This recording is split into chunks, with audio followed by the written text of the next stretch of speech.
Because at the heart, most companies that are really successful have to have that core element that has some level of innovation or difference or connectedness or opens up a market that's new. And in order to do that, you're going to have to kind of stay focused and bench press a lot of weight. And the only way that most people can do that is to have their heart in it.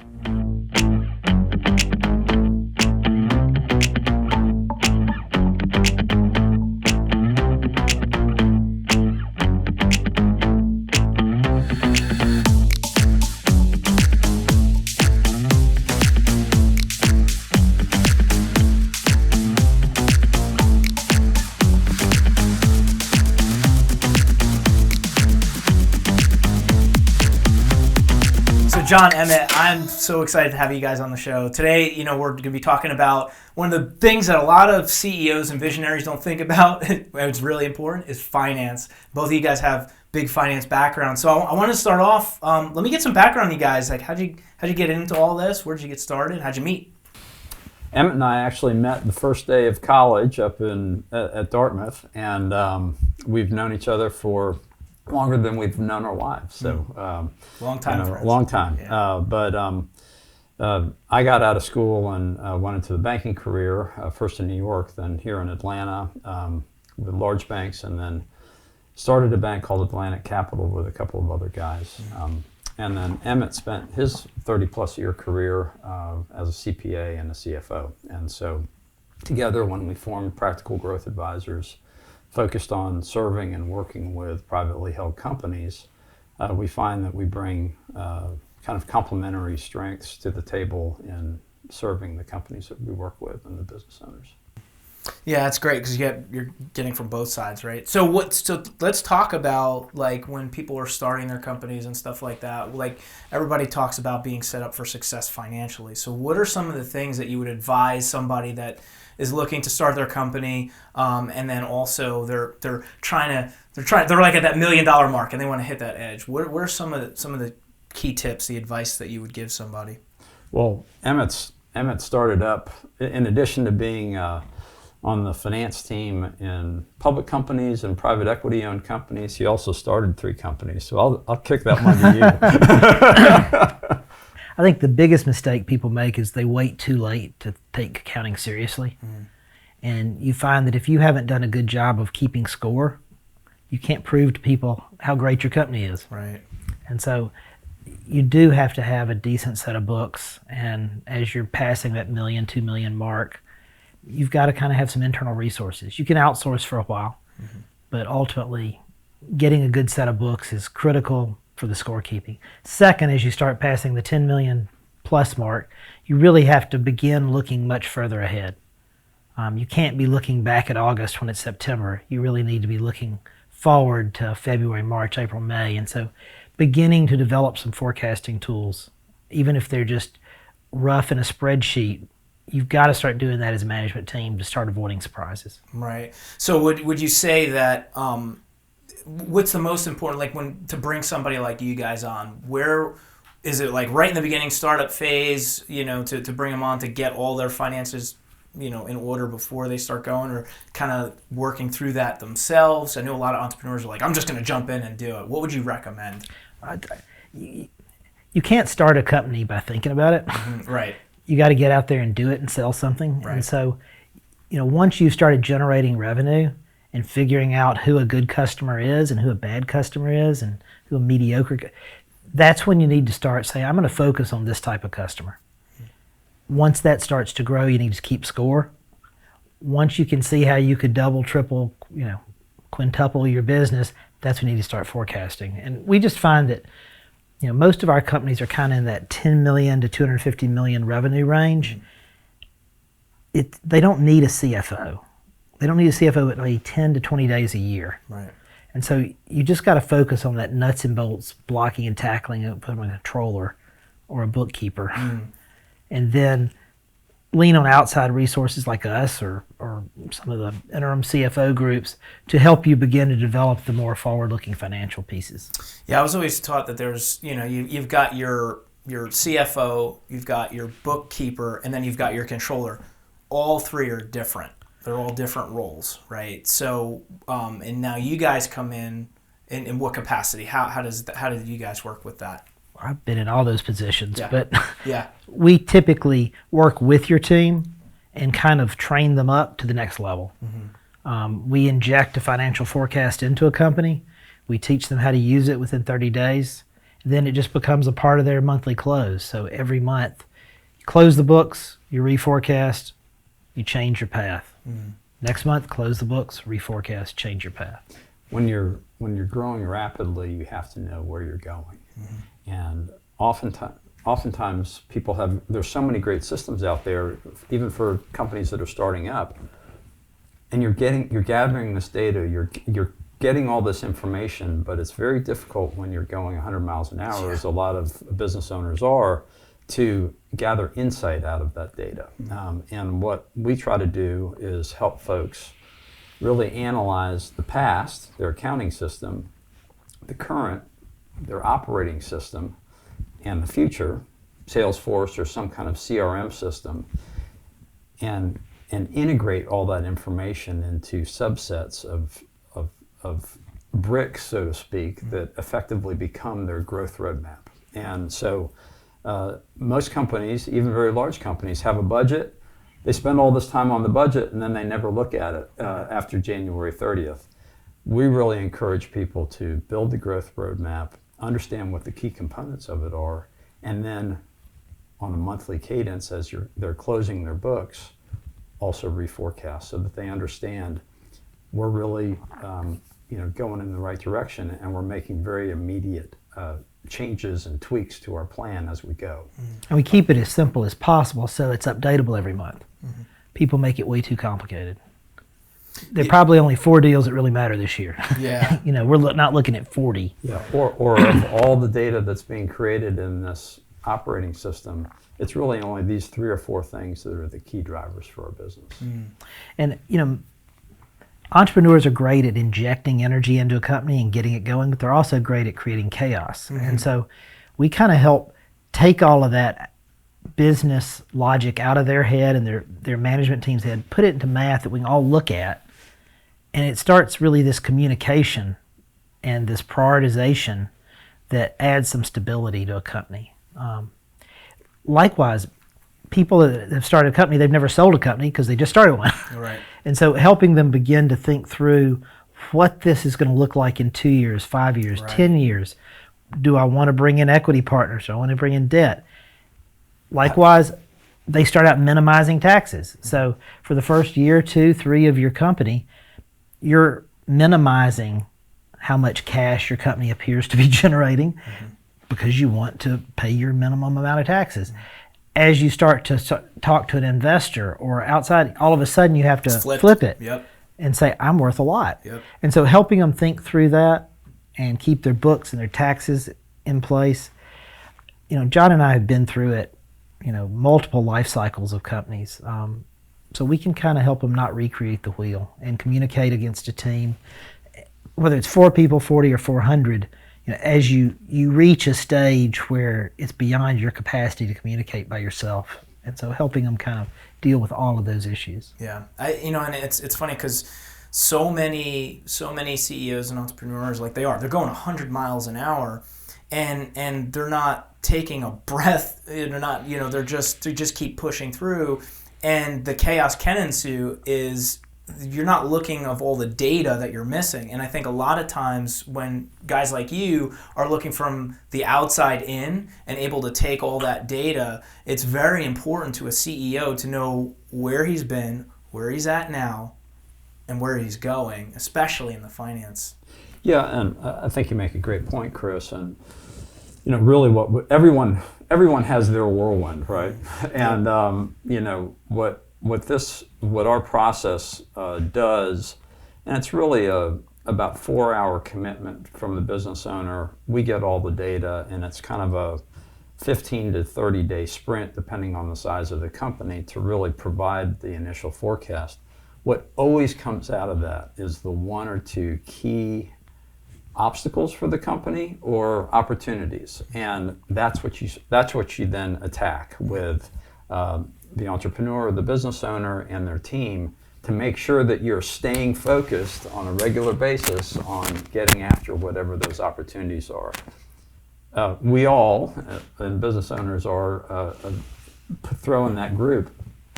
We like to chase shiny objects or the newest thing or whatever's the greatest thing, and that can be very detrimental to companies, particularly in this kind of emerging growth stage that we love working with, because you're typically being successful because you're doing something really, really well that hasn't been done before. And if you start to drift from that, you sometimes lose your effectiveness, your vibrancy as a company, or you kind of give up the opportunity that was really the big opportunity. And so Staying focused. Staying focused. I love and agile. Yeah. Because that's their real competitive advantage is when they make a bad decision, they can stop. Yeah, that's The bigger companies can. It takes them months Oh, yeah. to stop. A lot of red tape. Yep. Yeah, and that's the biggest thing too. Is like you can try it because entrepreneurs try things all the time, right? You're supposed to do that. Right. But if it's not working, you have to immediately identify that and switch gears. Yeah. That's right. You know, because there are things that are going to change. There's things that are going to change in the marketplace. There's things that are going to change internally. You know, just things are going to happen. And, you know, you may have this grandiose ideas like this is what, you know, I'm passionate about. This is going to work. This is going to work. But at some point, if that's not working financially for your business, you're not going to have a business much longer. And you have to be able to take that thing that you did. If it's not generating money, take it behind the barn, shoot it, and go work on something else. Well, and that's one very of emotional too. Yeah. Is when you have to shoot an idea. Yeah. And that's the thing is we help them parse through all of the good ideas and really focus on the great. And the way we do that is really through having a quantitative framework and foundation to work off of, and then enabling them to do scenario planning in the future so that they really understand if we go in this direction and it's successful as we expect it to be, this is going to be the effect. The world is strewn with a lot of great companies that ran out of cash because they grew too fast, and growth is expensive, and so you have to understand before you get into it how you're going to raise the capital or work with your vendors or work with outside investors in order to be able to handle that next level or that next wall of growth. And that's something without a quantitative roadmap that you're going to have an accident unless you really kind of understand all the bits and pieces of past, present, and future and how that fits together. Yeah, and let me give you a quick example. We had a client who was doing about $15 million in revenue, and they installed stuff. And it took them a pretty long time to install things. And they had about 15 more million of backlog than the prior year. So they saw very clearly how to be a $30 million company this year. And the CEO was trying to figure out how much debt do I need to finance this because I'm going to have to pay all these people. And we put all his data in the model, got his pipeline in, his operations, his accounting, and there was no scenario where he would actually survive. And so we gave it to him. We showed him the 5 key variables, let him play with it over the weekend. He came back and said, I don't think I need to take on this business. And that was really hard for him. Yeah. And they decided to grow from 15 to 20 million and get their cash collection cycle down from 180 days to 90 days because we found that every day he could take out of the cash collection cycle from when he started a job to when he installed the thing would save him about $20,000 of debt.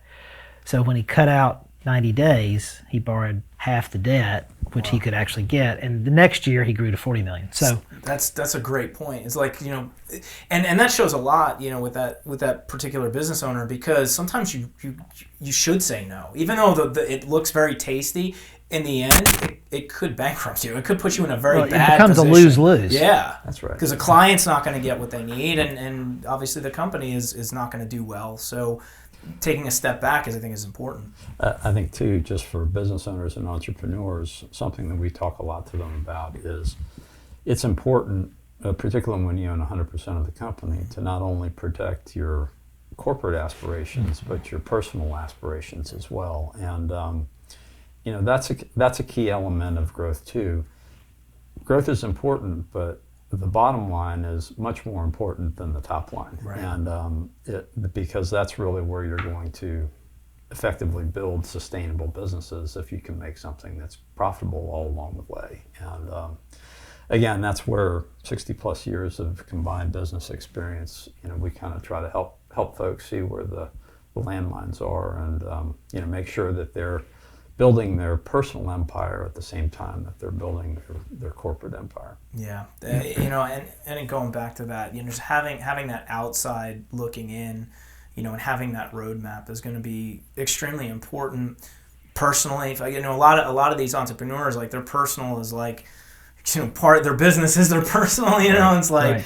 and so having that help and saying, okay, this is where your business is. Yeah. Don't make emotional decisions, right? And here's your personal life, and having that double-edged sword is important. And that's natural. At the beginning, when it's just you, or it's you plus 10 people, it's very intertwined. Yep. And it has to be, Yep. right?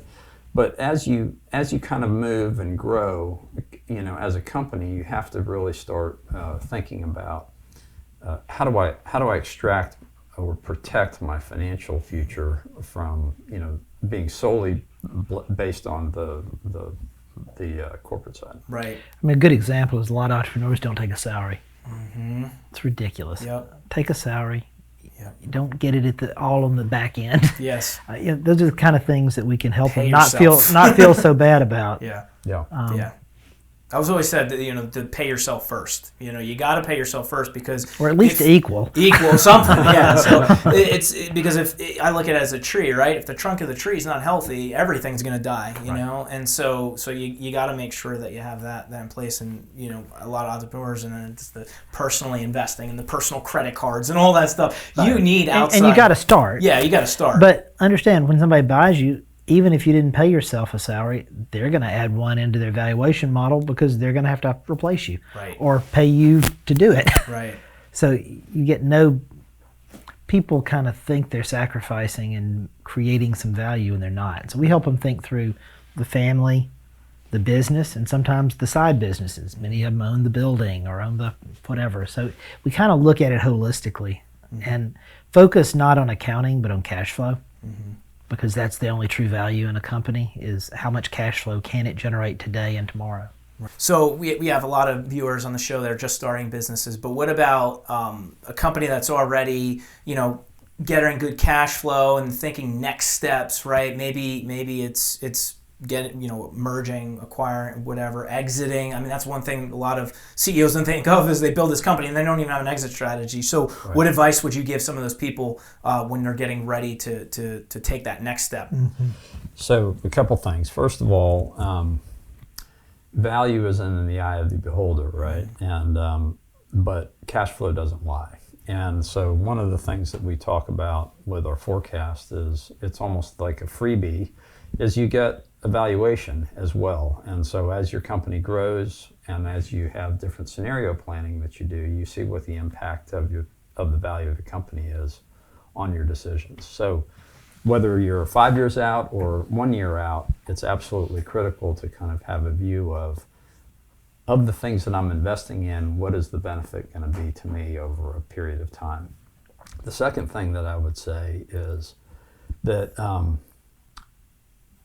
and a good friend of mine who sells a lot of companies said this to me recently. He said, the investor or acquirer market is so precise now that if a company doesn't have their financial house in order, they're just going to absolutely get slaughtered in the sale process. And so it takes, in our instance, and there are certainly other people who can help business owners, it takes a very little bit of time, a month or two, to really kind of get your whole financial house in order to be able to present yourself in the right way. And that is worth every penny that you invest in it to make sure that that's the case. Now, back that up to where we started.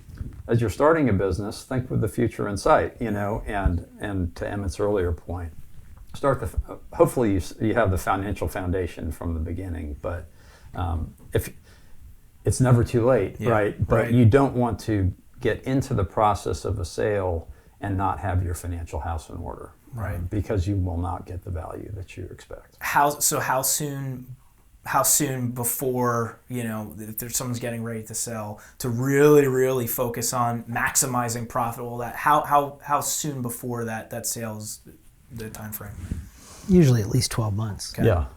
I mean, some basic things is like you go in and you look and they've got one line for revenue. And then they got, 5 different costs, labor, materials, whatever.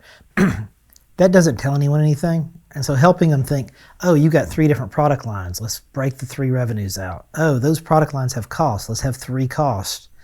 That all of a sudden proactively answers the investor's question, what's the margin on each of your products? And so helping them think through just the structure of their chart of accounts. Now, why don't we go and let's restate 2019 so that you have each of those revenues and each of those costs broken out.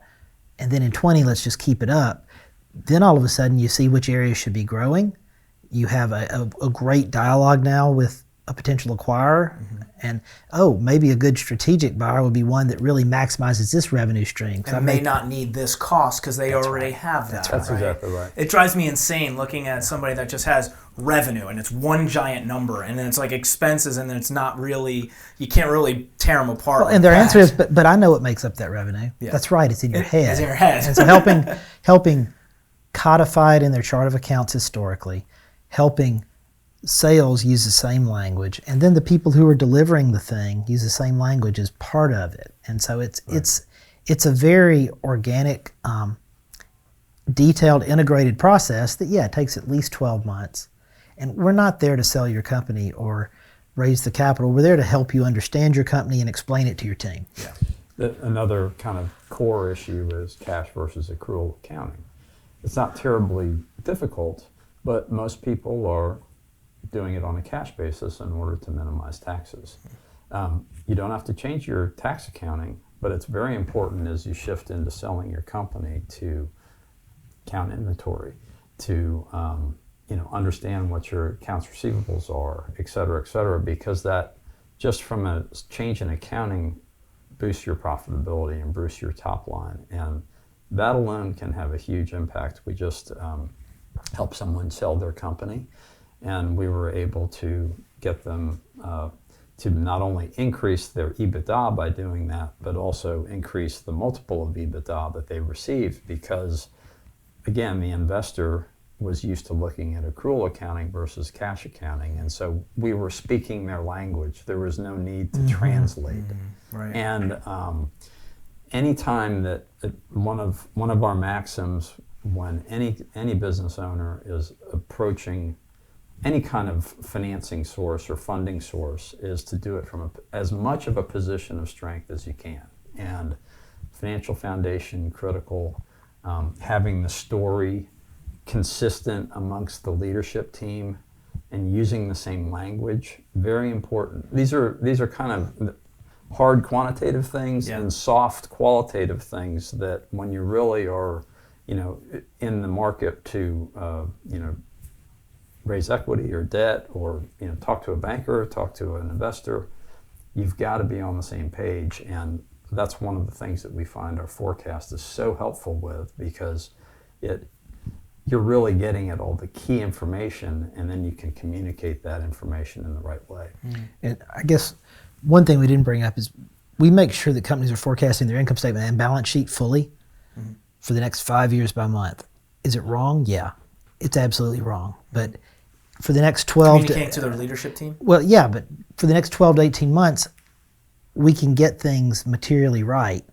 And over time, it gets highly accurate. But the main thing is it spits out the balance sheet so that we can say, you need $500,000 of capital by September of this year.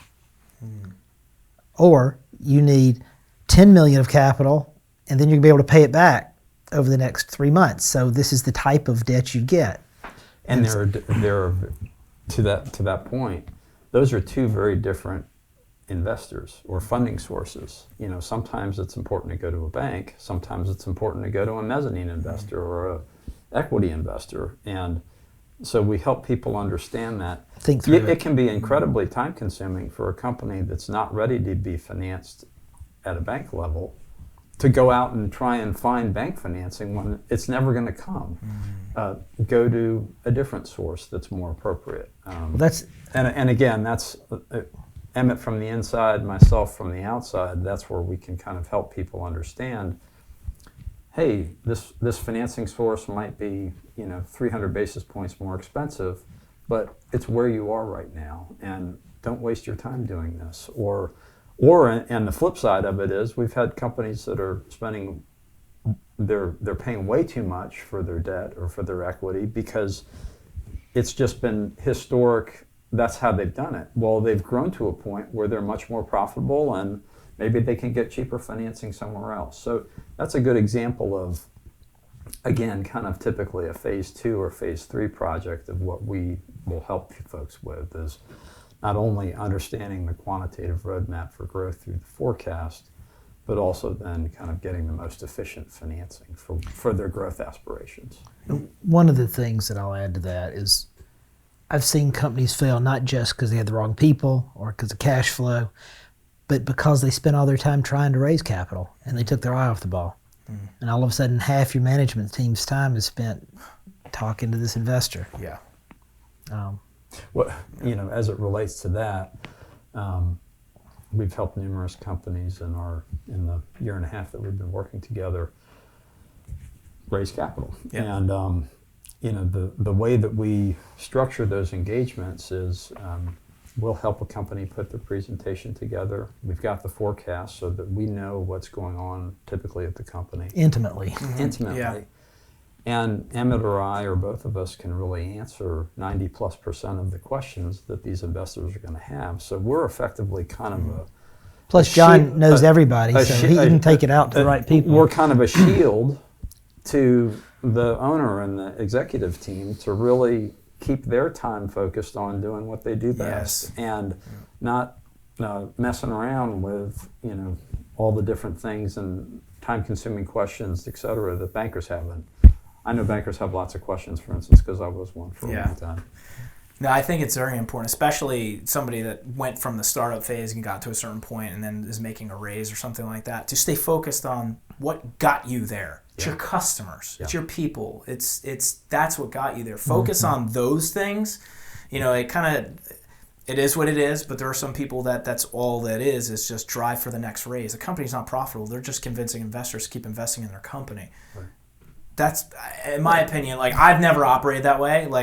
I'm knocking on doors. That's how I started. It's a recipe for disaster. Exactly. That's a recipe for disaster. But when somebody's in the business, and you stay focused on that, hire the right people to then help connect you to getting those when you're ready, doing those raises and stuff like that too, and focus on your core model, which is really how you got your business off the ground. Right. So a couple last questions.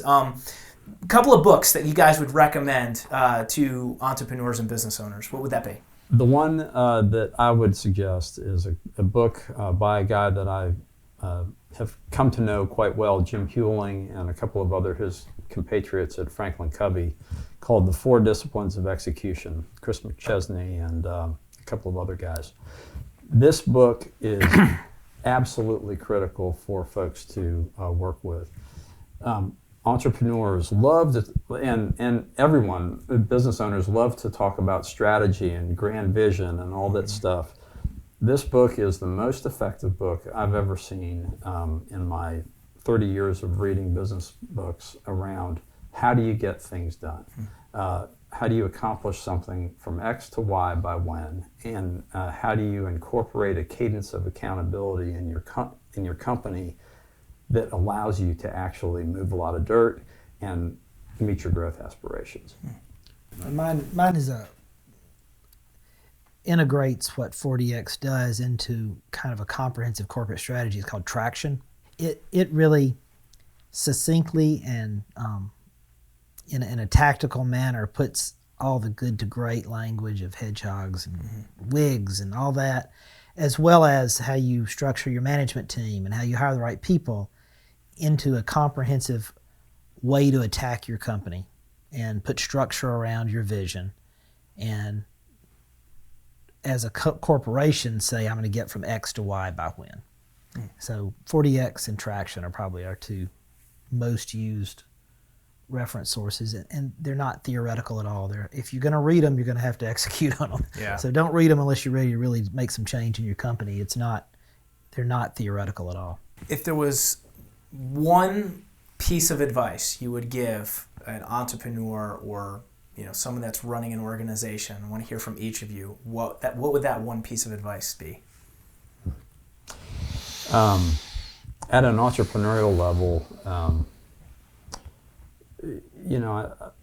it's kind of basic, but you have to go all in. You really have to. It has to be something that you're connected at a heart level with, and that you truly believe in, and that you're willing to sacrifice for, or else it's not going to work. Because at the heart, most companies that are really successful have to have that core element that has some level of innovation or difference or connectedness, or opens up a market that's new. And in order to do that, you're going to have to kind of stay focused and bench press a lot of weight. And the only way that most people can do that is to have their heart in it.